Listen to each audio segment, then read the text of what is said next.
insofar as it will be possible to create a viable economy that won't destroy the planet, we're going to have to think very seriously about what it is we consider to be valuable in work to begin with.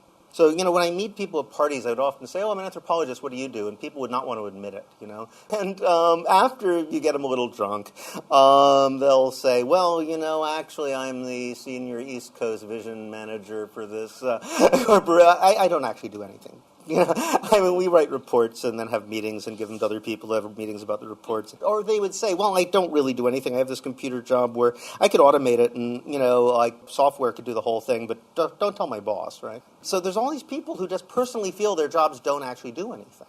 And that's fascinating to me. Because a huge percent of the workforce, I thought, 20, 30%, were sitting there every day thinking, I'm not actually doing anything. I hope nobody figures it out.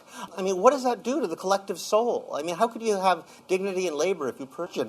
How is it? Especially, you can see how in the Soviet system they're making up jobs to keep everybody working or looking like they're working because they have a full employment ideology. Capitalism is supposed to be the opposite. A private firm should not be hiring people who don't do anything, but it's happening all over the place. So I tried to figure out how it happened. I realized it has to do with our ideology of work. It's one of the real impediments towards creating any kind of sane society, is that, in the 19th century, social movements are actually quite successful in inculcating a labor theory of value. And it was an industrial-based, labor theory of value. It took the factory work as a sort of primary idea of work. But people really believed it. But it was very flawed because it was very androcentric. It had to do this ideal of productive male factory labor as this kind of paradigm for all work. And as a result, it was kind of easy to attack, so that suddenly you have this counteroffensive in the 20th century where this idea is replaced by the notion that productivity comes from the brains of entrepreneurs and you're just a bunch of robots sort of carrying out their commands.